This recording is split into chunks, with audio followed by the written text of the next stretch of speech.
You are listening to the Running Channel podcast with me, Sarah Hartley, Rick Kelsey in the corner pressing buttons. And this week, we've got rid of Andy and we've replaced him with someone who's already run a marathon. It's our very own Tom Dunn. I know you. Oh, yeah. Yeah.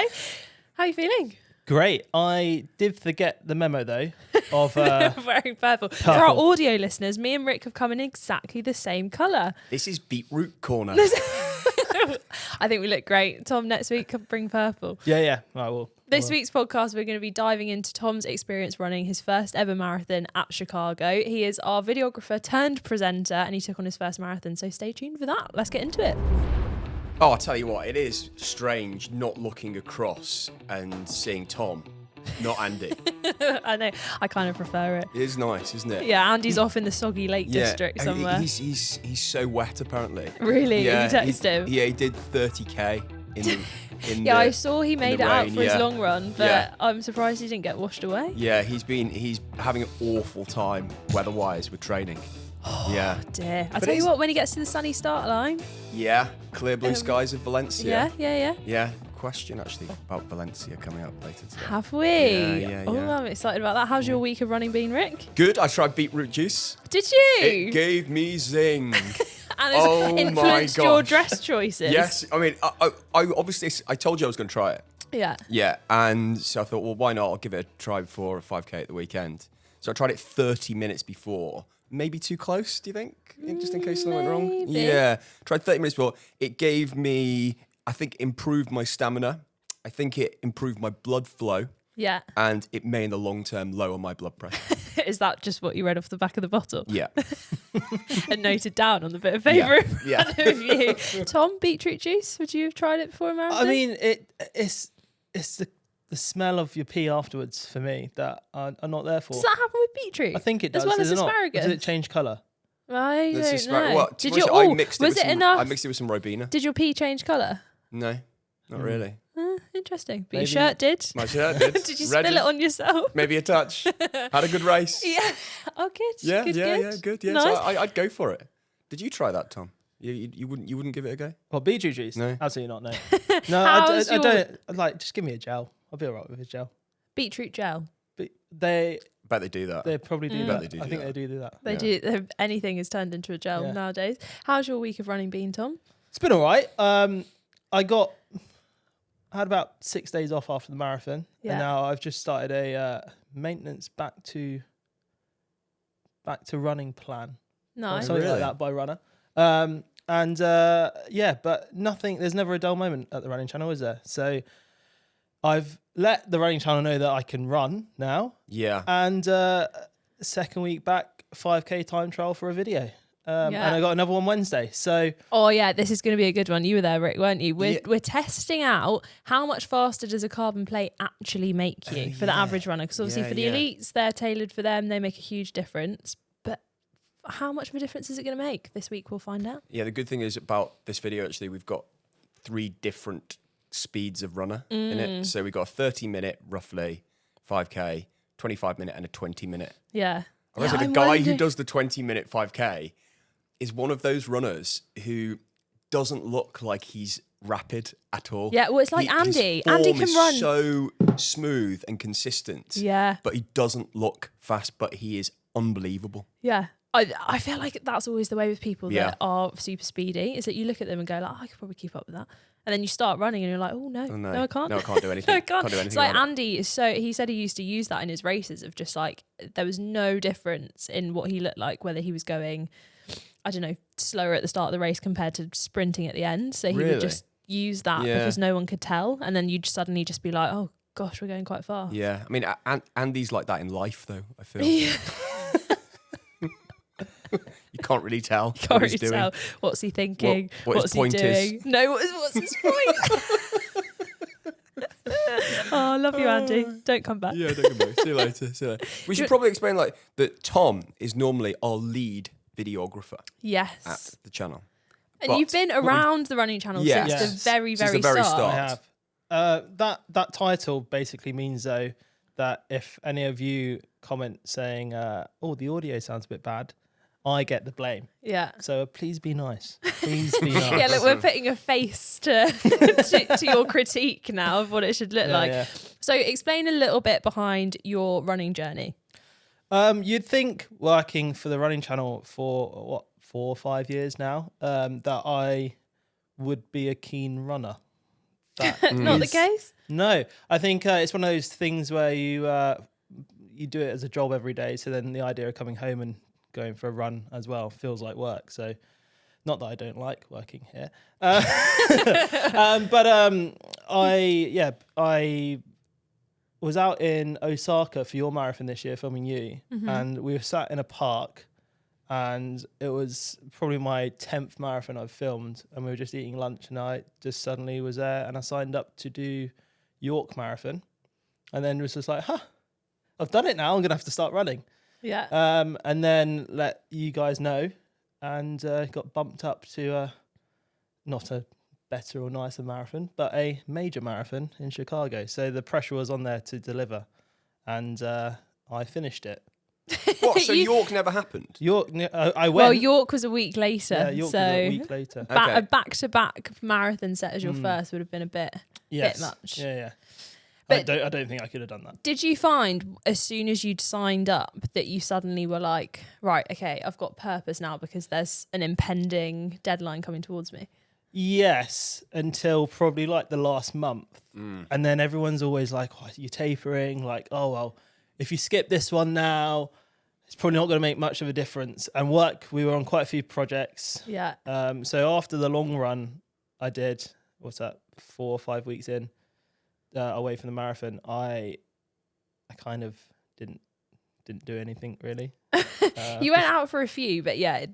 I feel like tapering's so weird, isn't it? Because you're like, right, okay, I need to be resting now. And then your mind is just constantly playing that, like, do I run? Do I not run? Do I feel okay? Should I rest? Should I do anything? And then how had the rest of training been for the marathon? Pretty good, I think. I don't know. Like, it's my first one, so it was all new. And it's not like I have been a regular runner throughout my life. I've played other sports and done running in those, but I've never been like, just going out for a 5K. I haven't ever been one of those people. So it was all challenging. Everything was new. Most of it was new territory. I'd never run further than a half marathon in a race before the marathon. So yeah, it was as good as to be expected, I think. But it was, I don't know. For next time, because there is going to be a next time. Yeah. Really? Yeah, I got to get... See, this is classic runner talk. You come off the back of a marathon, you go, I'm never doing another one again.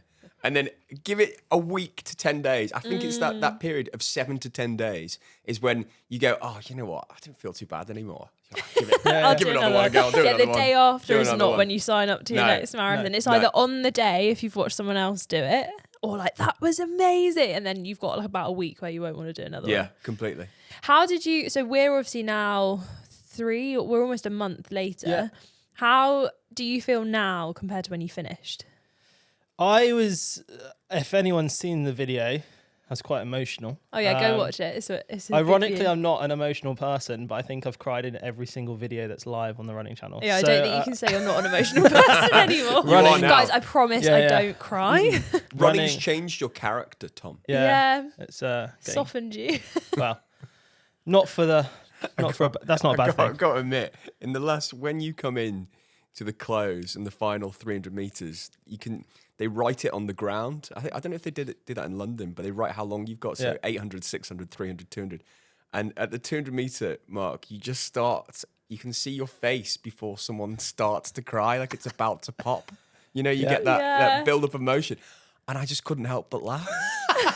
I think in the moment, I was there filming it, and I was like, oh no, from a video perspective, Tom's not talking. What are we going to put over the top of this? So I tried speaking, and you made me cry as well. Oh, I really? think there is just something when you see that finish line at the end of a marathon that's just like, no matter what your goal was, no matter why you're there, it's just like, oh, yeah, it's just emotional. Did you cry at the end of yours? No, I don't think I cried, but I was welling up.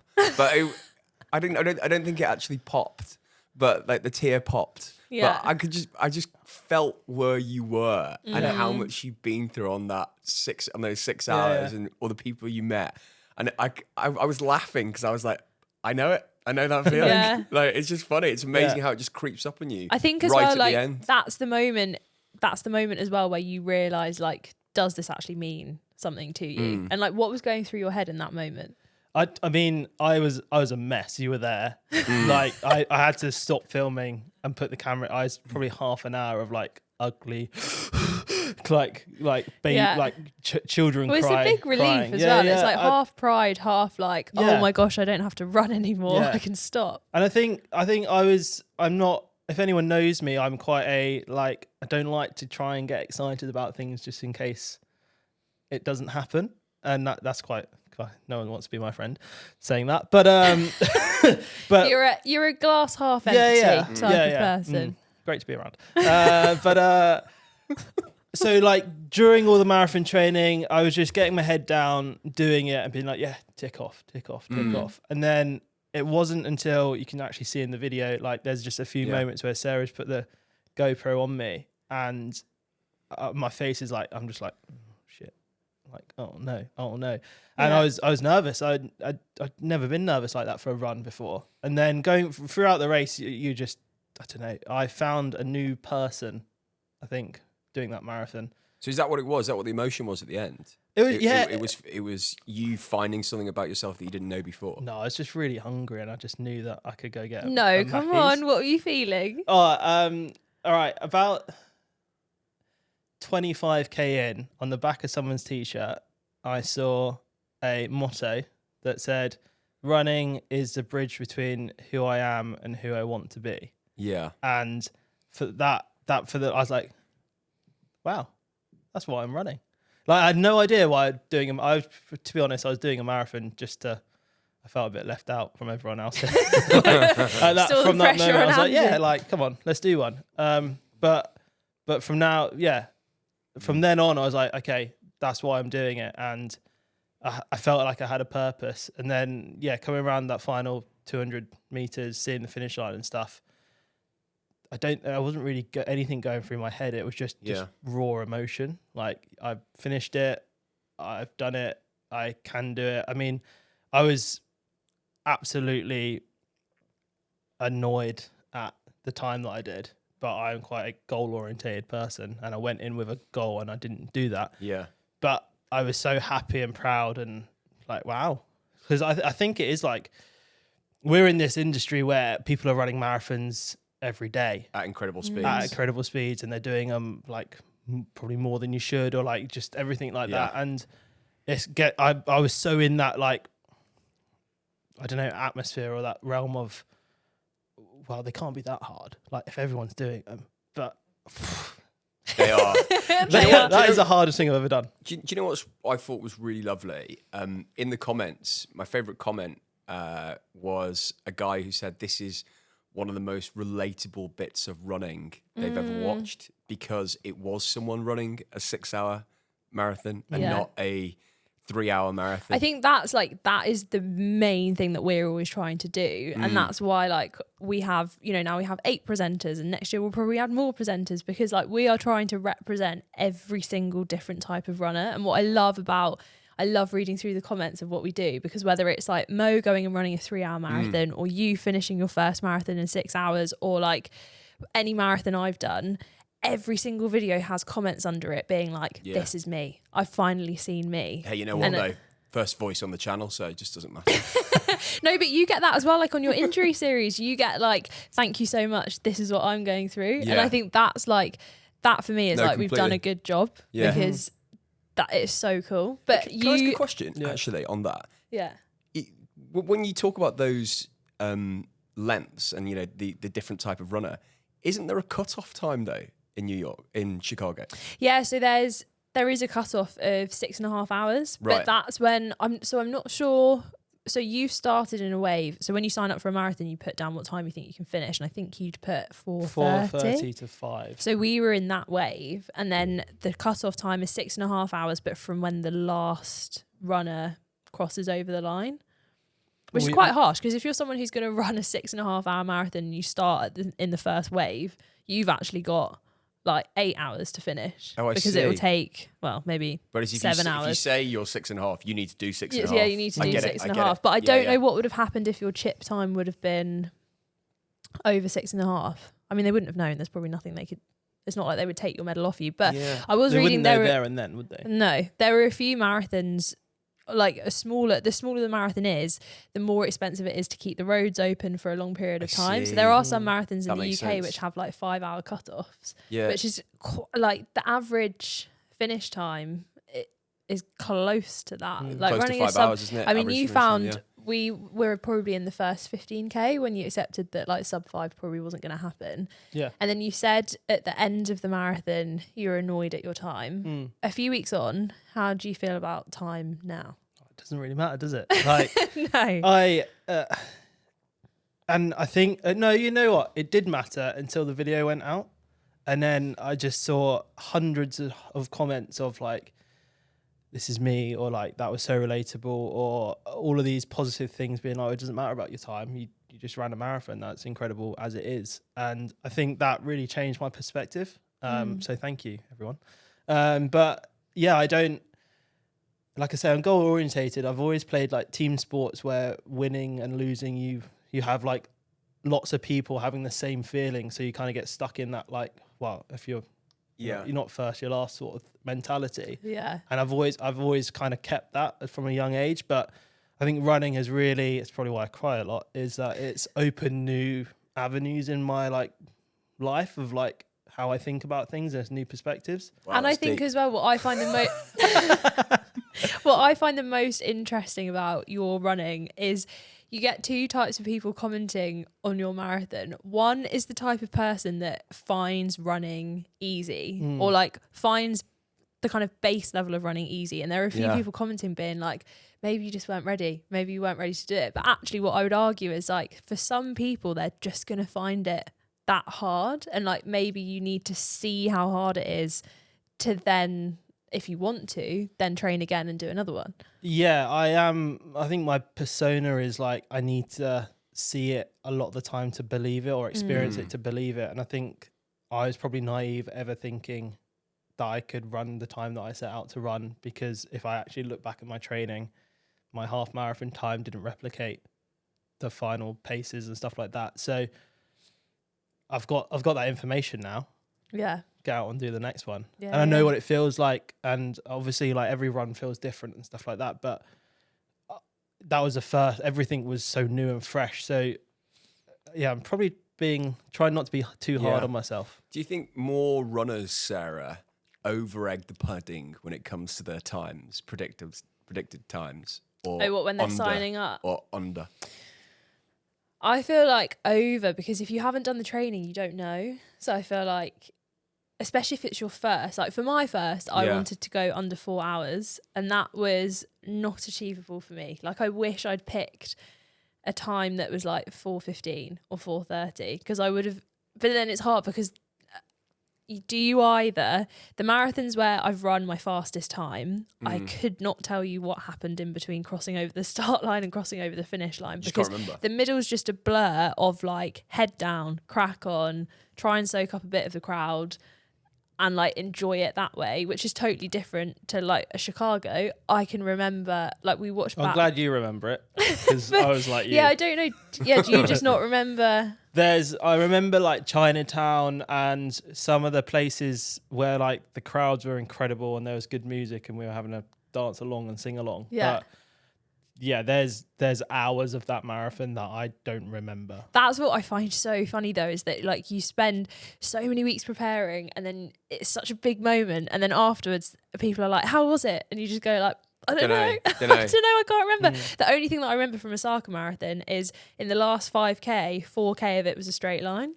And I just remember being like, this is mean. Like, I can see where I need to go. And it was a really slow... So you could see far ahead. So that's, but then there's a switchback in Chicago, isn't there, in the last 5K? Yeah. So you can see where you need to go Oh my gosh. The longest that 2 was, miles. Jump the line. That was Yeah. honestly some of the Yeah. best conversations we had was when there was an after party afterwards and we went along and there were a few people there who had run. And after like 10 minutes of talking, we got onto the last bit of the race and we were like, oh yeah, that last 3 miles is terrible because you can see where you've got to go. And every single person then just stopped and went, did you think about crossing over? And they were like, yeah, Yeah. did you? There's no barriers, is there? And it wasn't even because you're seeing it for so long. It wasn't like, oh yeah, I thought about that. One person was like, yeah, so how I would have done it is I would have gone to the middle where there was a charity table. I would have pretended to drink a cup of tea and then I would have just, and then Switched another over. person was like, oh, I was going to go to the tree, pee, and then go back. There was go- just such complex plans of how Someone people were must going have to do done it. I bet there must be people who. No, but there were timing chips. Yeah. Oh yeah. That's what goes through your head. You're like, oh, if there's a timing map when I can't see it. Oh yeah. And Then it I'm was, out. it was And there right was- at the end of the switchback as well. Yeah. Yeah. They And knew. and what would be the point anyway? What Yeah. would be the point? Yeah. But it's incredible how your mind is just working against you in that Yeah. moment of like, Well, yeah. what difference does a mile make? At 37 kilometers. Yeah. Yeah. Yeah, Completely. yeah.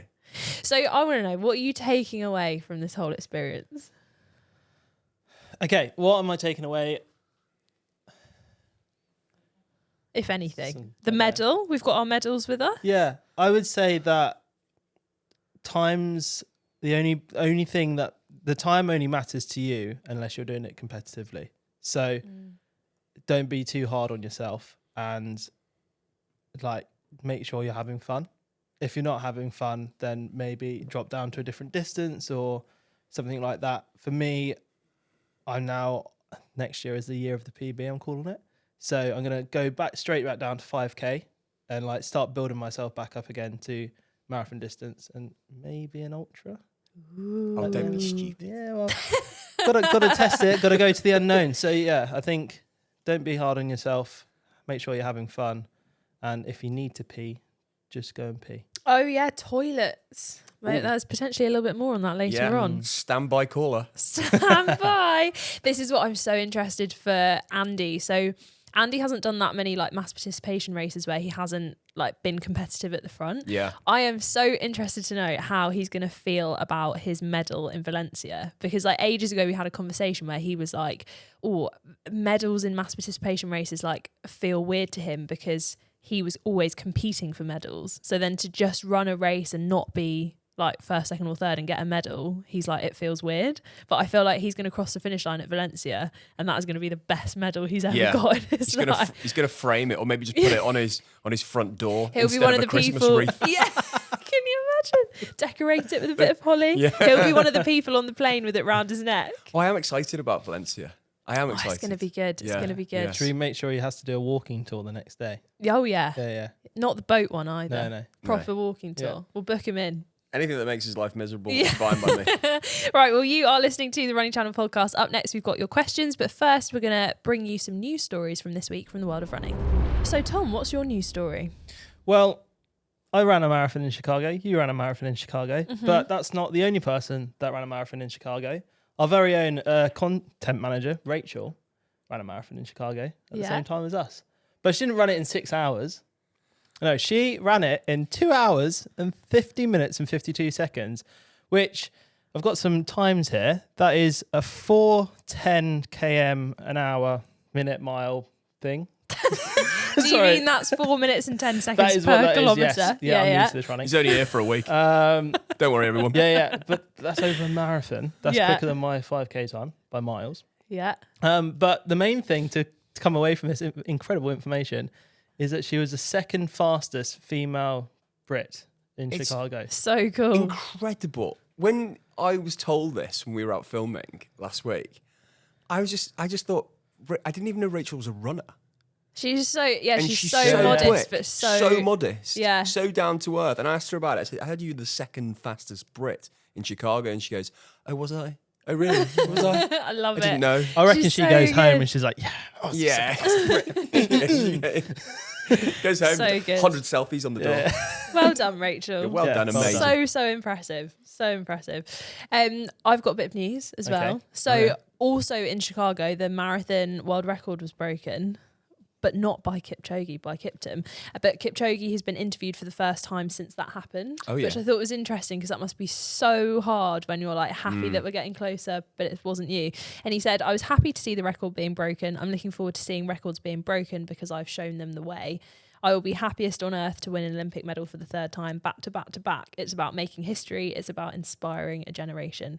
It's 2 different quotes there, but I thought it was so cool how he's as excited as the rest of the world to see someone break 2 hours. Because I guess really? I don't know. I feel like, I mean, he's the one that broke 2 hours for the first time. Yeah. It must be so hard being like, why didn't that count? Yeah. That was an amazing day when that happened. Yeah. Remember, it was so cool. where did he do that? Was it Berlin? Vienna? Vienna. I was about to say Valencia. It's an amazing, clear, autumnal day. I remember 15 degrees. 15 degrees. Yeah. That's what the temperature will be for Andy in Valencia. Hopefully. Maybe it touched colder? Maybe 17. Really? Maybe the average temp in Valencia is 17. We'll pack him a little average fan. high, yeah. Right, well, that's the news. On to some questions. This is good. And honestly, we got this question in, and it was the last one that came in, so this is why we pulled it. I'm preparing to run my first marathon, says Darko. Fantastic name. Don't know where he's from, though. But the marathon happens to be in Valencia. Ooh. Slowly, I'm planning all the details for race day. However, a question regarding toilet breaks came up. Should a break just be taken into account on the day, or is there a way to avoid it on a run of over 3 hours? How do you deal and factor this into your marathons? It's good. How do you factor it in? Well, Tom went to the toilet during his marathon. Twice. Yeah. How did you find it? I think I think we can take a step before that. And if on your longest run you went to the loo, you're probably going to have to go in your marathon. Mm-hmm. I think if you're running any times over like 3 hours, 4 hours, anything like that, you're taking on water. Your body is just going to need to get rid of it. So yeah, factor it in, but I don't know how you'd factor that in. I think it's about a minute. If you've got no cues, it's about a minute. So if you're per 2 hours, I would factor in a minute per 2 hours. So if you're running a 6 hour marathon, I'd factor in about 3 to 4 minutes. Yeah, and don't go on your phone. Like while you're, like I go to the toilet 20 minutes sometimes on my phone, Candy Crush. Like, the marathon day, just don't avoid that. In and out straight away. Yeah. Oh my God. I think you've got to, but you know what, that will be taken into your time. However, say you're going for 6 hours and you do 6 hours and 3 minutes. Doesn't count. Doesn't count. Because you've been to the toilet. You can take it off. So you have got a sub 6. So you have got a sub 6. Excellent. So I would factor in a minute per 2 hours. Which is very unscientific from Rick. I would say whatever you do, don't try to be like, oh, I don't want to go to the loo, so I'm not going to drink. Go. To just do everything that you did for your long run in preparation, do that for race day. And if you do need to go to the toilet, it's faster than you think. Like, I was surprised at how quick. Yeah. And also lastly on this is that there was points where I really didn't want to go to the toilet, but knew I needed to go. And I was getting stitches, cramps, everything like that. And it was slowing my running down overall. So as soon as I went to the toilet, I might have lost a minute, but I probably may have gained 5 minutes over the course of the marathon because I was relieved. Yeah. Just for anyone, so in Berlin Marathon, I really needed a wee, but there was only about 5k to go. I needed a wee so badly that I tried to wee myself whilst running, and it's impossible. You can't do it. I've never heard this before. You actually can't do I've never heard this it. story before. I promise you can't do it. You tried to wee while running? Yeah. Why don't you just go to the loo? Because I couldn't see any portaloos, and I was like, I so need a wee right now. And I was so close to the time that I didn't have like a buffer. Weren't you filming with Freddie? Yeah, I was with Freddie, and I was like, right, okay, maybe if I just let a little bit out, take the pressure off. It would take the pressure off, and it will reset itself. But you can't. It genuinely, won't anyone happen. that has managed to wee whilst running, and has like, it's been a conscious thought. How did you do it? Let us know. Next. We'll have to talk about this later. Yeah, I've got another question. Hey, I'm just being honest. Alice from Putney Heath. Hi, Alice. Hello. I have a problem where my 5k, 10k and half marathon pace are all fairly similar and only differ by a few seconds per kilometre. I've been trying more strength and speed training to decrease my 5k and 10k pace, but seem to be stuck in a rut. My brain wants to conserve energy and doesn't really let me push on. Any tips from you guys on how to mentally push for that speed and get out of this conserve energy running mindset? The conserve energy running mindset. Yeah. I don't think I've heard of that before. No, I can relate to that. I think sometimes what I would say is I don't know how you're pacing these 5K and 10Ks. Yeah. I guess there's two things. One, if you're getting if you're like training's going really well, but if you're getting stuck into a rut when you're actually racing, maybe try and go out for a 5K and pick the pace that you're stuck in for the first 3 kilometers. Don't differ from that. Then for the last 2 kilometers in a 5K, try and push and see if you can like ramp up the speed at the end. Because it might just be that you're perhaps going off a little bit too fast and then feeling like you haven't got anything left in the tank. I've been here. You've been there. I've been everywhere. But Andy actually gave me the best advice here. And it was using strides to get that speed. So go out for your run, like a 5K easy run or something like that, and then add strides and go 100, like all out. Imagine you've got a lion chasing you and it's a life and death situation. You're proving to your body and your brain that you can run faster. Yeah. And also say get someone to pace you, like get other people to push you there. And break it down. Like step away from the whole distance and just start chunking it. Podcast favorite phrase. Break it down into small little chunks and then see how you can piece that together. So like go to a track and do intervals, and then if your brain is constantly thinking like, oh, I've got to get back home, I've still got so far to go to a track, get there, make sure that you can get back without running so that you've got no worries at all, and then just do a lap, see how fast you can do it, and then work on that speed, and you'll start to like unlock that kind of faster pace. And like you were saying with strides only need to be 100 meters, 4 times 100 meters at the end of the run. See if you can make that faster than your pace. You can have a break in between them, stop, get your breath back. No technology will ever beat having another human pacing. Oh yeah. Yeah. No technology. Get an annoying one as well. Yeah. Aren't gonna it's okay, we'll back off.